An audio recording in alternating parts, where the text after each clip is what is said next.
At the dawn of humanity, our ancestors would have gathered around fires, sharing stories from their faith. But these days, myths have been too watered down for my liking. So strap in, because today, I'm going to bring you the darkest, creepiest, and downright weirdest myths and legends people actually once believed in.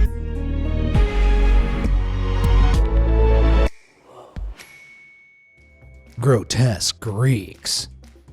Most of you Greek mythology nerds out there know that the head honcho of the gods is Zeus. Except, he's not the wise sage you'd expect for someone with such a big white beard. He's actually an idiot. Let me prove it with a myth first recorded in Theogony by Greek poet Hesiod around 700 BC. One day Zeus heard a prophecy that any son born from his wife Metis, the goddess of wise counsel, would be even more powerful than him. This worried him because she was currently pregnant. So, being an idiot, Zeus did the only logical thing he could think of. He ate his pregnant wife whole. Yep. Only shortly after, he got a splitting headache. The throbbing pain grew until there was a sudden crack and the top of his head broke open like an egg. Out popped Athena, goddess of war and wisdom. Though she wasn't born a baby, instead she was fully grown and dressed in armor ready for battle. It turns out Metis had lived on inside Zeus and dressed their daughter up herself before releasing her. Despite breaking his skull open, Zeus loved the child. After all, she was a daughter, not a son, and she was instantly his favorite. How sweet. But don't be fooled, though. Gods can be stupid and rarely forgiving. Take the myth of Erysichthon. According to the version by ancient Roman poet Ovid, he was a pompous king who cared little for the gods. He wanted timber to build a fine feast hall for his palace, so he took his woodsmen into the forest where they came across a grove. This place was sacred to Demeter, or Ceres in Roman mythology, goddess of agriculture and the harvest.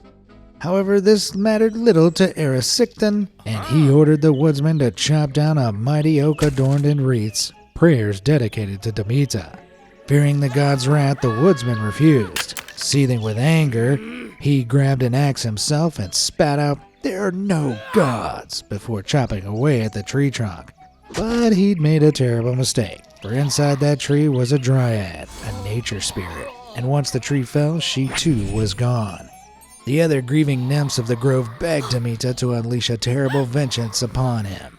The goddess heard their mournful pleas and complied, calling upon the twisted spirit of hunger to possess the belly of the godless king.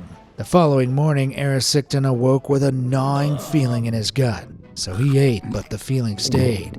He tried eating great banquets, but that only seemed to make him hungrier. He ate enough to feed a large family, he ate enough to feed a city, but he was never satisfied. Over time, he squandered all his wealth on food, so started selling his possessions, his palace, and even his own daughter into slavery. It wasn't long before he was living in abject poverty and still so hungry he began to eat his own limbs. Eventually, there was nothing of him left. Okay, that was pretty grim. Why don't we have something a little more romantic? Only, it's not exactly what Greek mythology is known for. There's Pan, the goat-legged faun who chased the poor nymph Syrinx through the forest until she was forced to turn herself into a reed to escape him. Yeah, not romantic. And then there's Hades, god of the underworld who kidnapped Persephone and dragged her down to hell to be his wife. Imagine explaining that at the wedding. But long ago, in the 5th century, Greek playwright Euripides told a beautiful tale of misunderstood love. Maybe it'll change your minds. The old king Asterius had passed away on the island of Crete, leaving no solid heir.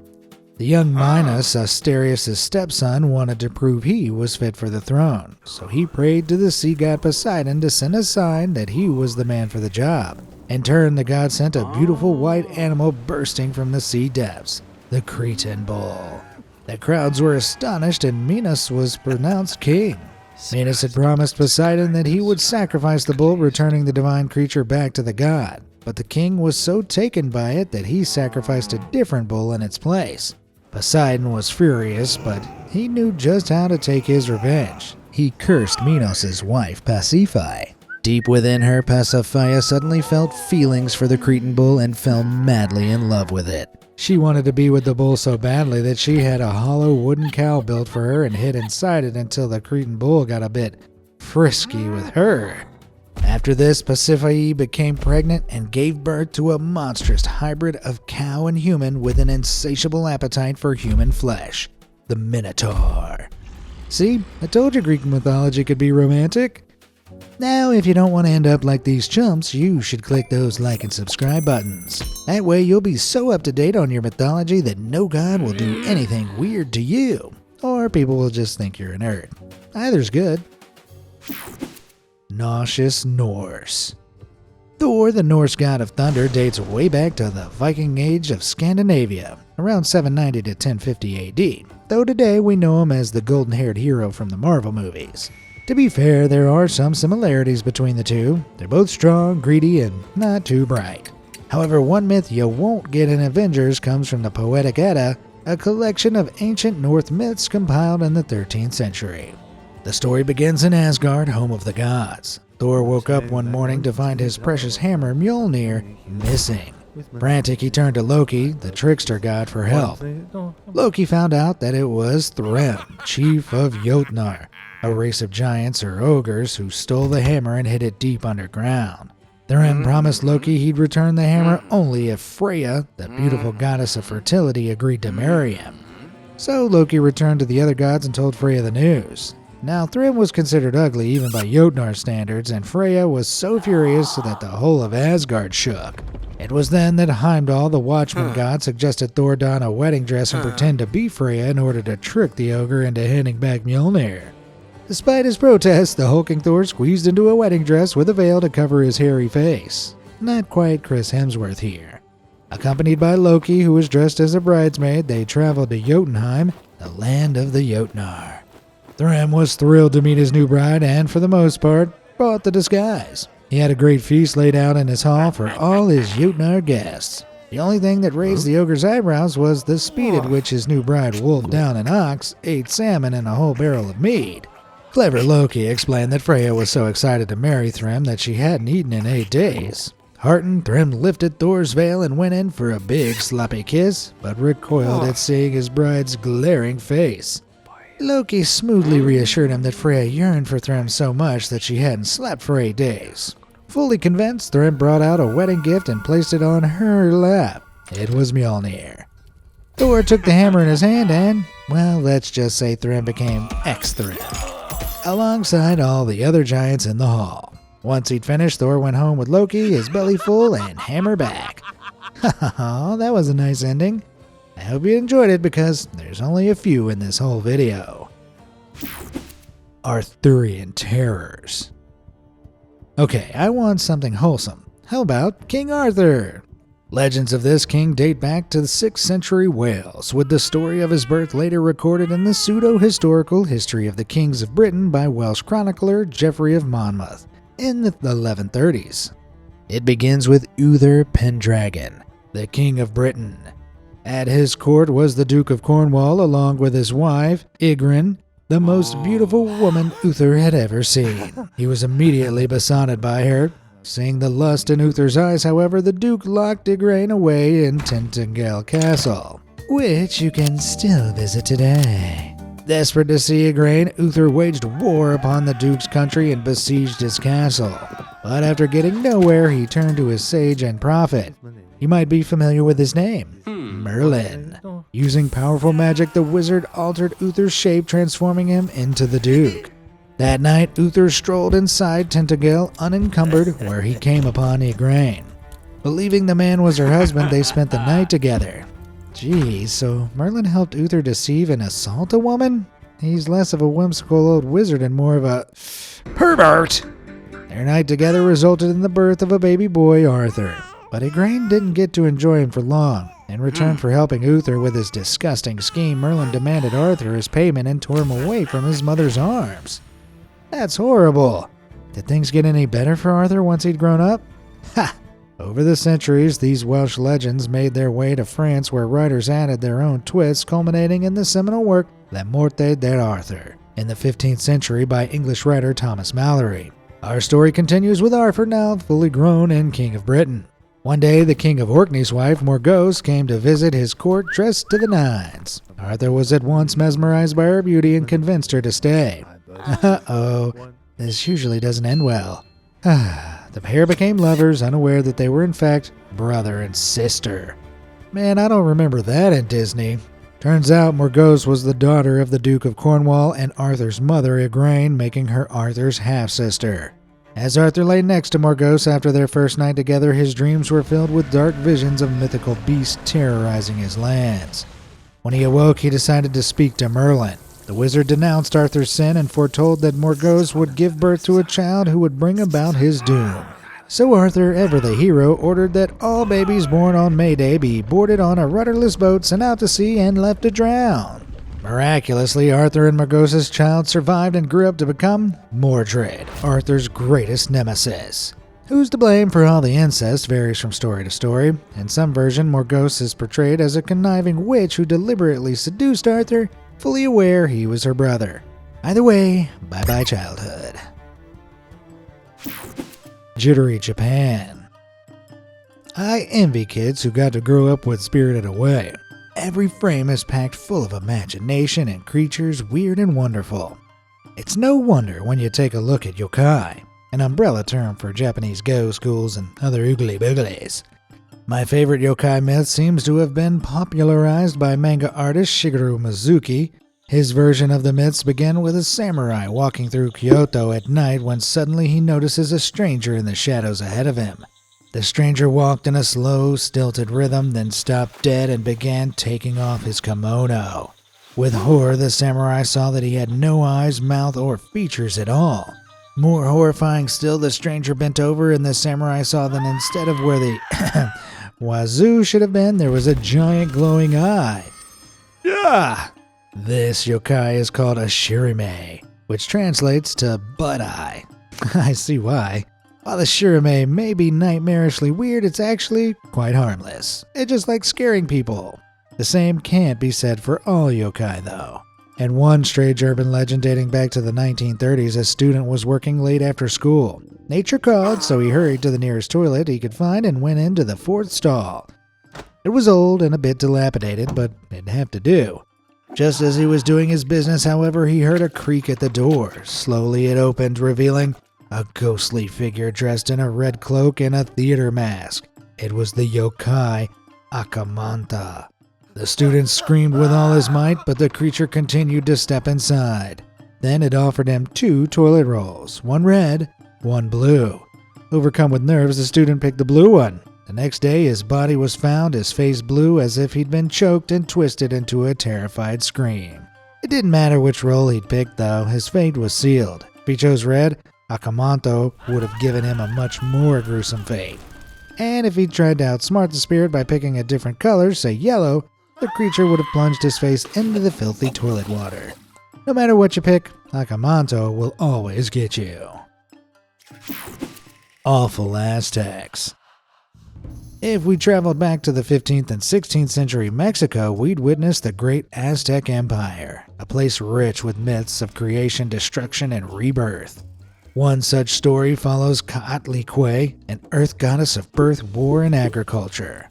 Her tale was compiled in the Florentine Codex, a record created in the 16th century by Franciscan friar Bernardino de Sahagún, in collaboration with indigenous writers and artists. By the time our story begins, Coatlicue was already mother to Coyolxauhqui, a lunar goddess, as well as 400 Sansanhuitznahuas, gods of the southern stars. One morning, Coatlicue was sweeping her shrine on top of Coatepec Mountain when she noticed something fall from the sky. It looked like some sort of ball, except it was soft as a cloud.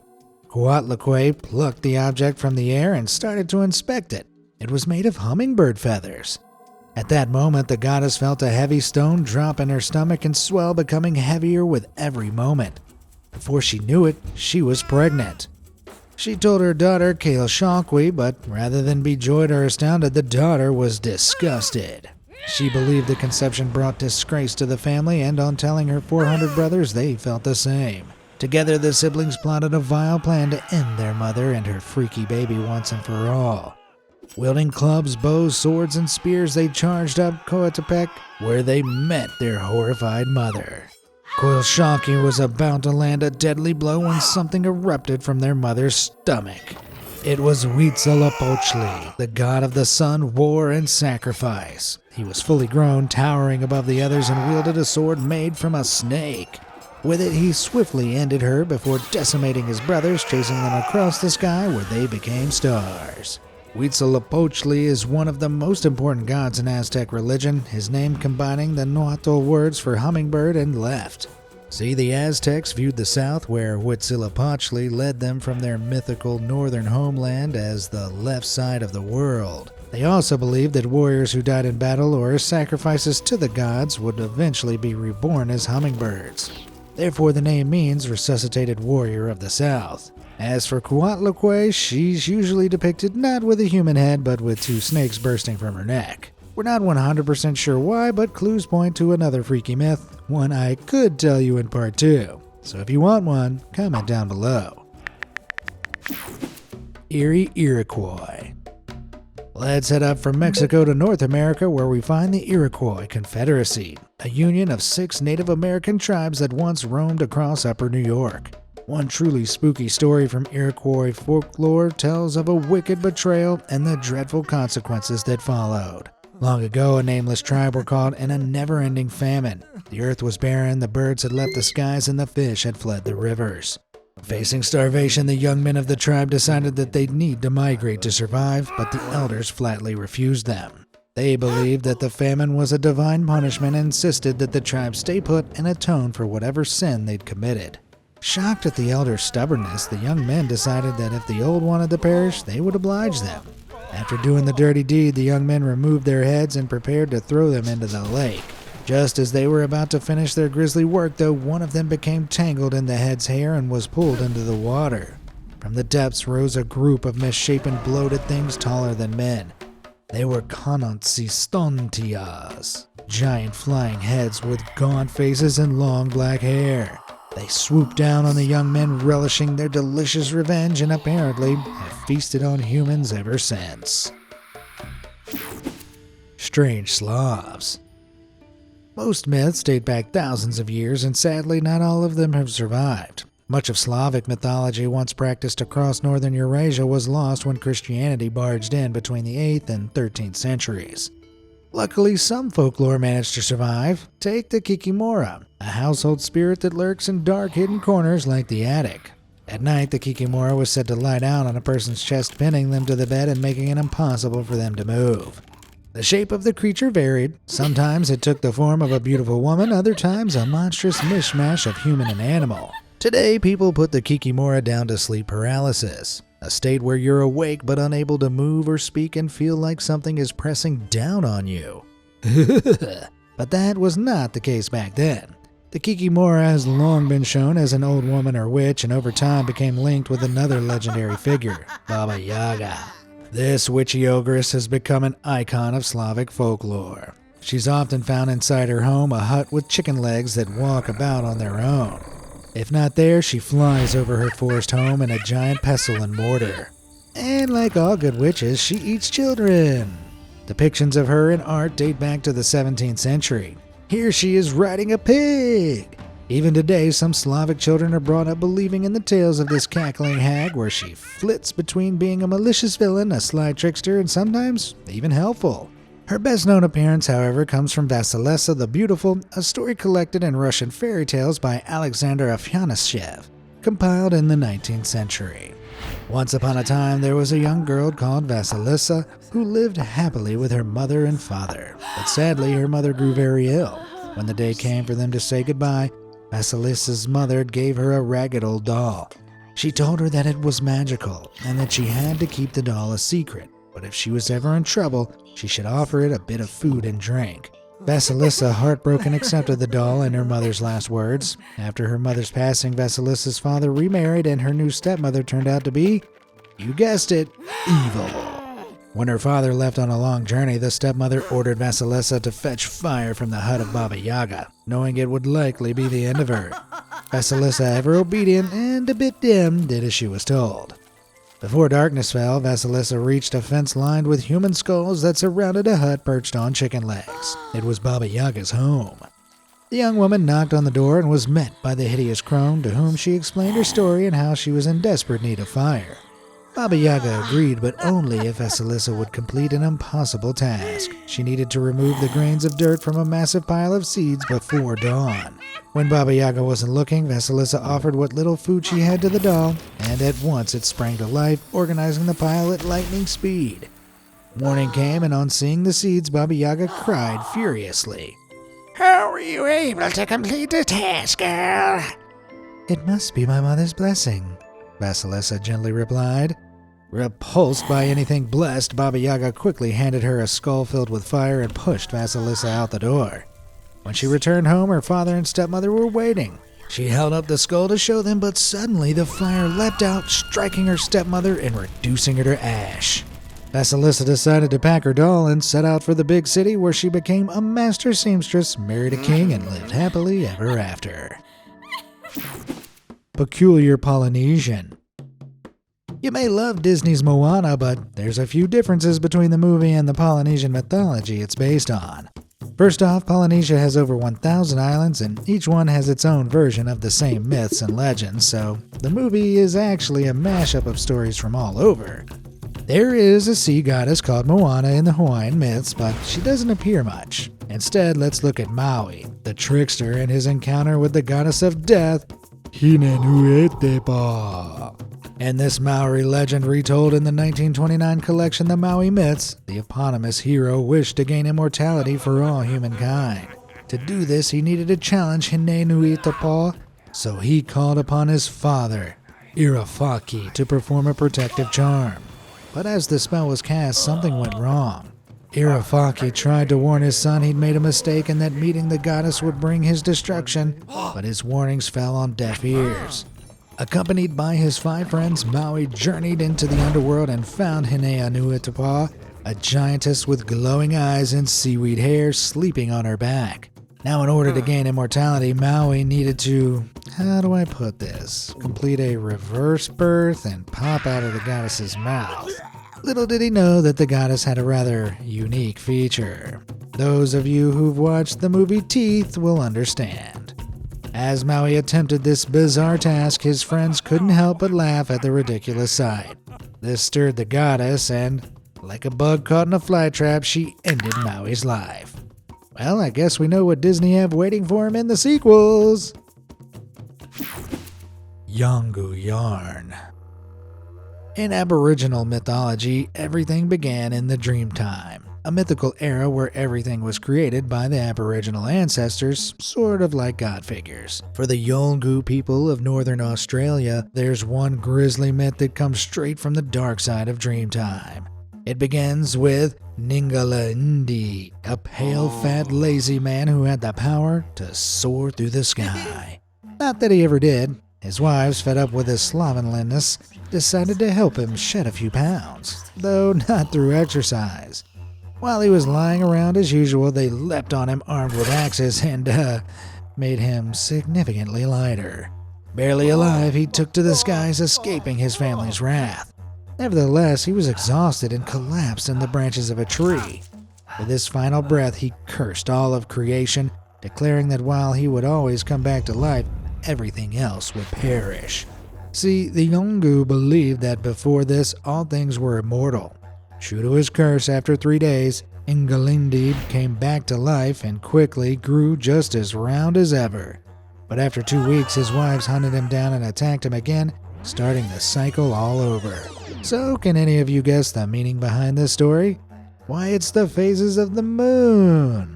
Ingalindi began as a big round full moon, waned over time, disappeared with the new moon, only to come back to life and repeat the process. Man, I've indulged in a bit too much Wendy's recently. I hope my wife doesn't come at me with an axe. Well, we've come to the end of our tales. What story was your favorite? Or should I say, what was your least favorite? Let me know your thoughts in the comments, and thanks for watching.